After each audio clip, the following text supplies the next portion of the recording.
एक डाली दिखाता वो राजा बकरी को, तो बकरी की तो आदत है चाहे जितना पेट भरा हो, हरी हरी पत्ती दिखी तो मुंह मारने की आदत।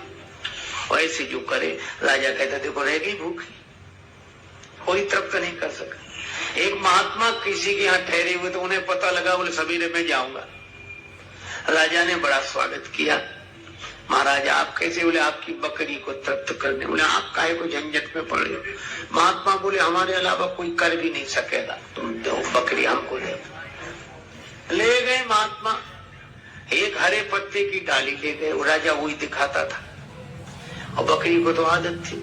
साथ में एक छड़ी ले गए, डंडा, और दिन भर अभ्यास कराया। ऐसे पत्ते की डाली दिखाते, बकरी उधर मुंह मारती तो एक डंडा, फिर इधर करे वो तो उधर से दूसरा डंडा। दिन भर अभ्यास कराए। बेचारी का पेट तो पिचक गया, मुंह फूल गया पिटते पिटते। शाम को ले आए, राजा साहब आपकी बकरी तृप्त है। राजा ने जो बकरी की हालत देखी, बोले आप परीक्षा कर लो। और जैसे ही हरे पत्ते की डाली राजा ने दिखाई, महात्मा सामने खड़े थे डंडा लिए, दिन भर का अभ्यास। अब राजा वो दिखावे तो उधर मुंह कर ले, उधर मुंह कर ले। बोले इनाम मिले। राजा ने कहा कि इनाम तो मिलेगी, पर किया क्या? अरे बोले इसको दिन भर चराते तो भी तृप्त नहीं होती, इस हरी पत्ती से इसको हटाना था, इसके लिए इसका उपयोग किया। यह कहानी है, कोई घटना घटी हो ऐसी बात नहीं। परमात्मा ही राजा है और उसके पास ये बकरियां हैं, ये 5-5 बकरियां हैं। कान कभी सुनने से तृप्त नहीं होते, आंख कभी देखने से तृप्त नहीं होती, नासिका कभी सुगंध से तृप्त नहीं होती, रसना कभी स्वाद से तृप्त नहीं होती, और त्वचा कभी स्पर्श से तृप्त नहीं होती। फिर का राजा रूपी परमात्मा ने ये 5 ज्ञानेंद्रियां जो दी हैं, ये बकरियां हैं जो शब्द रूप रस गंध स्पर्श के विषयों से तृप्त नहीं होती। इनके लिए तो संयम का डंडा चाहिए, और जब कोई साधक उचित मात्रा में इनको विषय देते हुए वासना के वश में नहीं होने देता, उस पर परमात्मा प्रसन्न होकर अपनी भक्ति का इनाम देते हैं। यही छठ दमशील विरति बहु करमा। इसी तरह की वीडियो देखने के लिए हमारे चैनल को सब्सक्राइब करें और बेल आइकॉन को ऑल पर सेट करें। भगवान के भक्त मोक्ष की कामना नहीं करते। सगुण उपासक मोक्ष न लेहि, तिनका राम भगति निज देहि। तो भक्त के मन में मोक्ष की कामना नहीं होती, इसीलिए तो उसे सहज मोक्ष प्राप्त होता है, क्योंकि कामना भी तो एक बंधन ही है। आप ऐसे समझो, किसी सरोवर के जल में चाहे कोई पत्थर का टुकड़ा डाले और चाहे कोई हीरा डाले, पर जल को तरंगायत तो दोनों कर देंगे। कामना तो कामना है, और सही बात है, ये कामना के कारण ही तो हमें अपने स्वरूप में बंधन की अनुभूति होती है। और जिस समय कामना की निवृत्ति हो गई तो मोक्ष तो हमारा स्वरूप है। और भगवान की भक्ति में कोई कामना नहीं रहती, क्योंकि जहाँ राम तहाँ काम नहीं, जहाँ काम नहीं राम। तुलसी कबों की रही सके रवि रजनी एक ठाम। अच्छा, फिर एक बात है, मुक्ति होगी किसकी? जो हो उसी की तो होगी। और भक्त की तो यह दशा है कि जब मैं था तब हरि नहीं, अब हरि है मैं नाहि। और प्रेम गली अति साकरी, तेहमा दुई न समाहि। अब तो एक ही रह गया, ऐसी भाव दशा। अच्छा, फिर बंधन काहे का है? कर्तृत्वाभिमान का। और भक्त के यहाँ कर्तृत्व है ही नहीं, ना हम करता, हरि करता केवलम। और जहाँ कर्तृत्वाभिमान भी नहीं रहा, अभिमान रहा ही नहीं, तो सकल शोकदायक अभिमाना और अभिमान पैदा होता अविद्या से। इसीलिए भगति करत बिनु जतन प्रयासा, संस्कृति मूढ़ अविद्या नासा। तो जिस भक्ति की ऐसी महिमा है, उस भक्ति का स्वरूप क्या है? श्री रामचरितमानस में भगवान श्री राम ने शबरी माता को नवधा भक्ति का उपदेश दिया है और श्रीमद् भागवत में भी नवधा भक्ति है। रामचरितमानस में संकेत भी है, श्रवणादिक नव भक्ति दृढ़ाही, और वह श्रीमद् भागवत की नवधा भक्ति है, श्रवणम कीर्तनम विष्णु स्मरणम पाद सेवनम अर्चनम वंदनम दास्यम सख्यम आत्मनिवेदनम। ये 9 प्रकार की भक्ति है।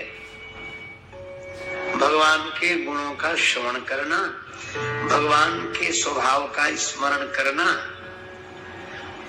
भगवान के गुणों का गायन करना, भगवान के श्री चरणों का चिंतन करना और भगवान की पूजा करना, भगवान की वंदना करना, भगवान का दास होकर रहना, भगवान का सखा होकर रहना। और 9वीं भक्ति है आत्मनिवेदनम। अब तक जो ये सब बन रहा था सखा और दास, उसी को समर्पित कर दिया। यह नवधा भक्ति श्रीमद् भागवत की है। पर रामचरितमानस में भगवान राम कहते हैं, नवधा भगति कहूं तो पानी,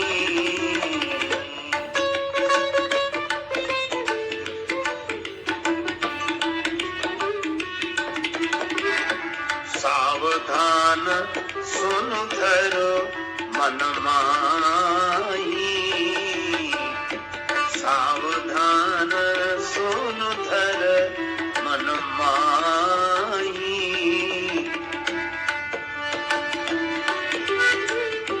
नवधा भगति कहूं तुहि पाही, सावधान सुन धर मन माही, सावधान सुन धर मन माही, सावधान सुन धर मन माही। भगवान श्री राम माता शबरी से कहते हैं, हे माता, मैं नवधा भक्ति का वर्णन कर रहा हूं। नवधा माने 9 प्रकार की भक्ति, और संकेत बड़ा सार्थक है, सावधान सुन धरु मन माही। मन की बात कही, मन में रखो, क्योंकि भक्ति का संबंध मन से ही है। बुद्धि की बात नहीं कह रहे हैं भगवान यहाँ। सावधान सुन धरु मन माही, क्योंकि मन को मानने की आदत है और विश्वास की आदत है, और बुद्धि को विचार करने की आदत है। अगर भगवान की भक्ति बुद्धि में रख ली गई तो भक्ति आरंभ ही नहीं हो पाएगी। बुद्धि विचार ही करती रहेगी, कैसा भी है क्या, क्या इससे ऐसा भी होता होगा। इसीलिए संकेत किया गया, बिनु विश्वास भक्ति नहीं, बिना विश्वास के भक्ति नहीं है। अच्छा एक बात सोचो, अगर मन ने विचार किया होता तो क्या संसार में आसक्ति होती? मन में विचार करने की शक्ति होती तो उसकी संसार में आसक्ति नहीं होती।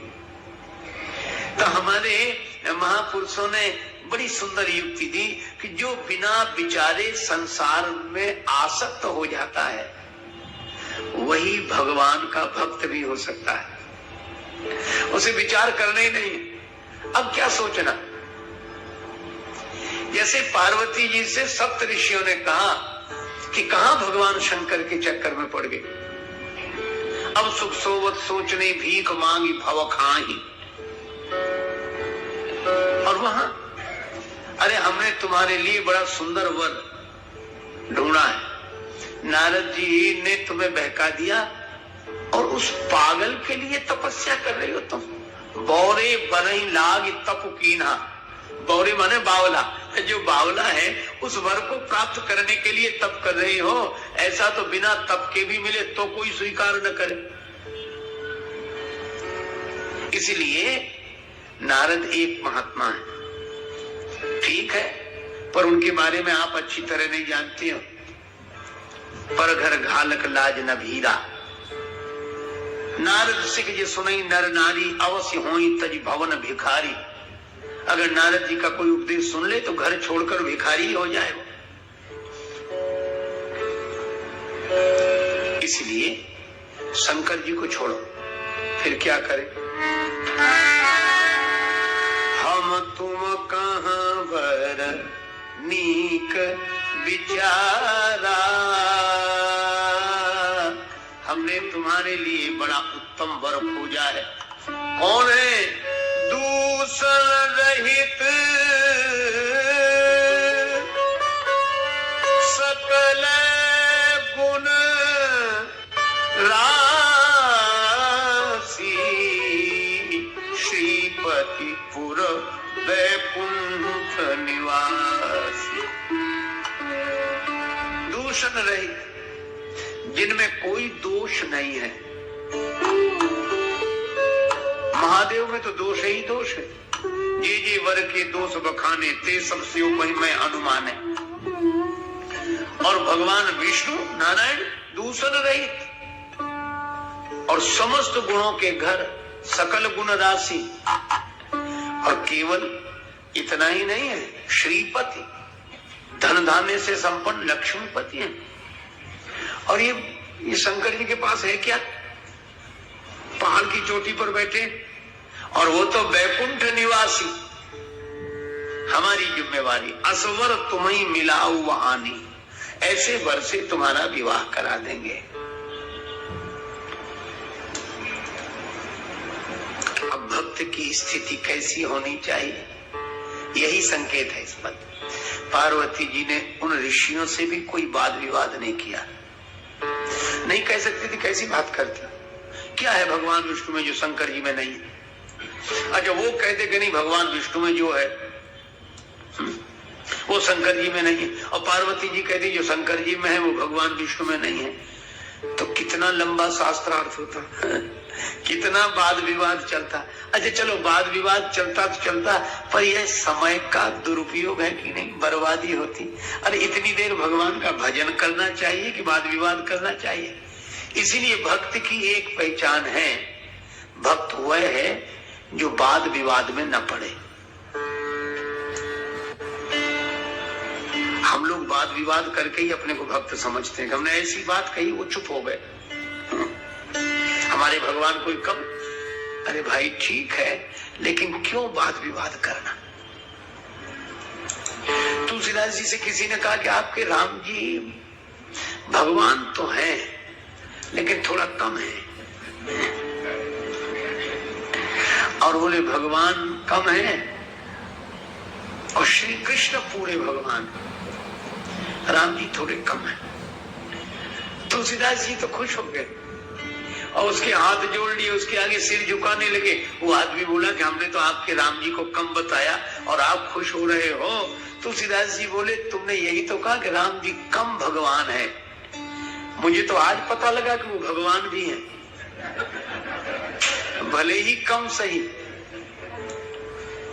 अब वो भगवान ना भी होते, जो जगदीश तो अति भलो, अगर वे भगवान है तो बड़ी अच्छी बात है। और ना भी हो जो महिष, अगर वे राजा हैं तो भाग, तो मेरा सौभाग्य है। क्या चाहते हो? बोले हमें भगवान और राजा से कोई लेना देना नहीं है। तुलसी चाहत जन्म भरी, राम चरण अनुराग। मैं तो राम जी के चरणों में अनुराग चाहता हूं जीवन भर, बस यही मेरी बात। तो भक्त कभी विवाद में नहीं पड़ता। एक जगह तुलसीदास जी कहते हैं, श्री राम स्वरूप अगाध अनूप, बिलोचन मीनन को जल है।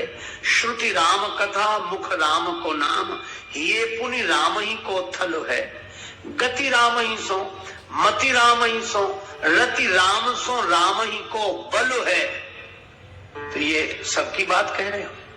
तुलसीदास जी बोले नहीं, सबकी अपनी अपनी भावना है, हमारी व्यक्तिगत यह बात है। सबकी न कहूं तुलसी के मते, इतनो जग जीवन को फल है।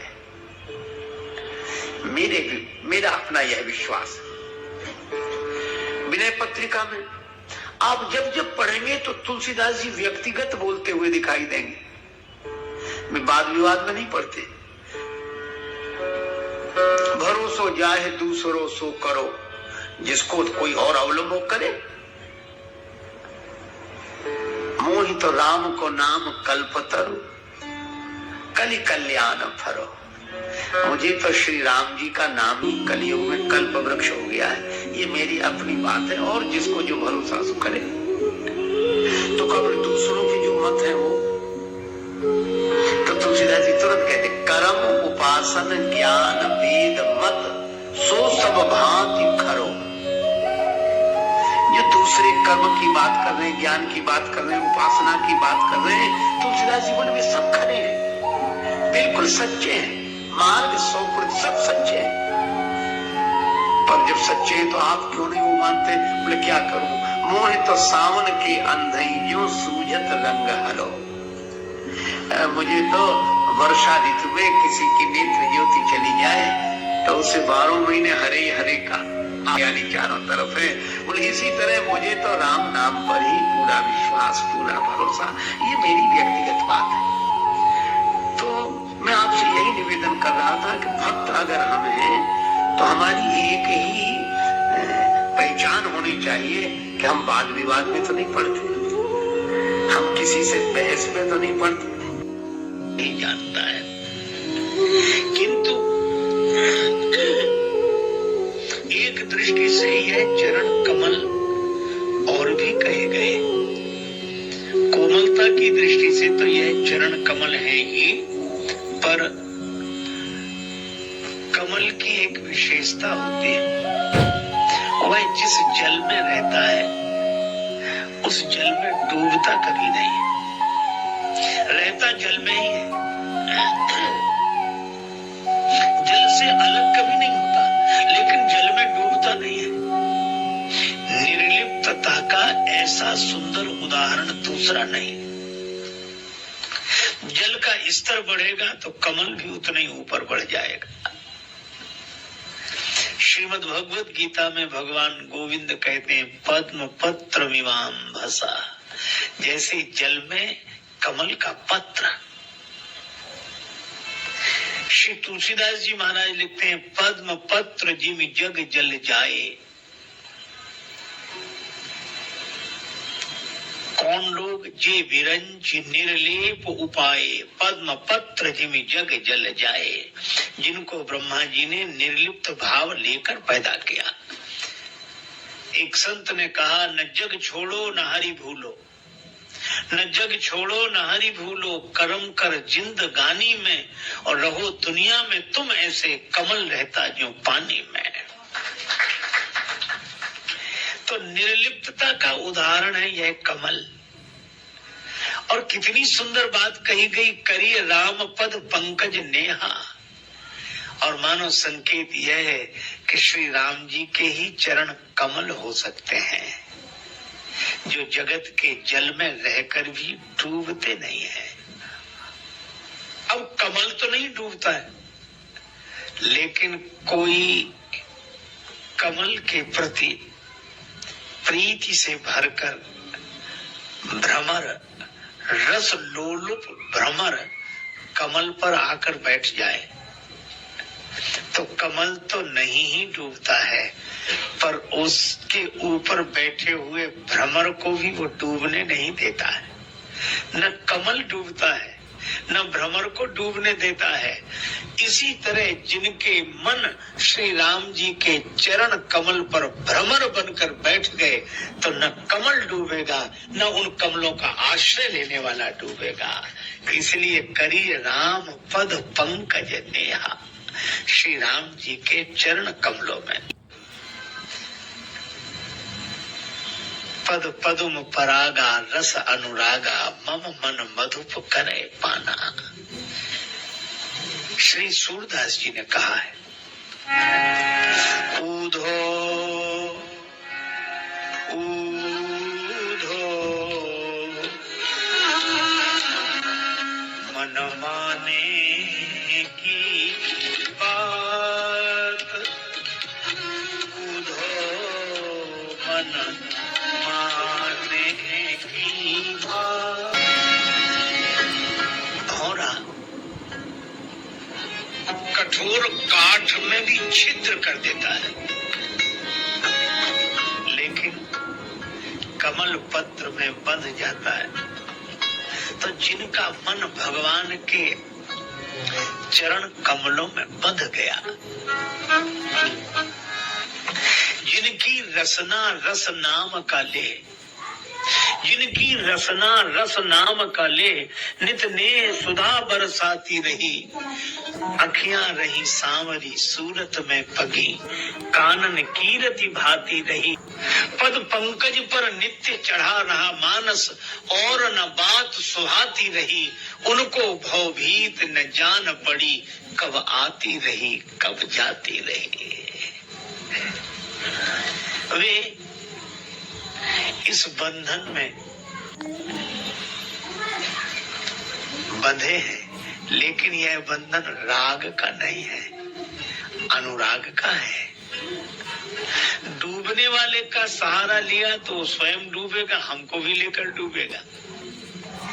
तो राग का बंधन डुबा देता है, पर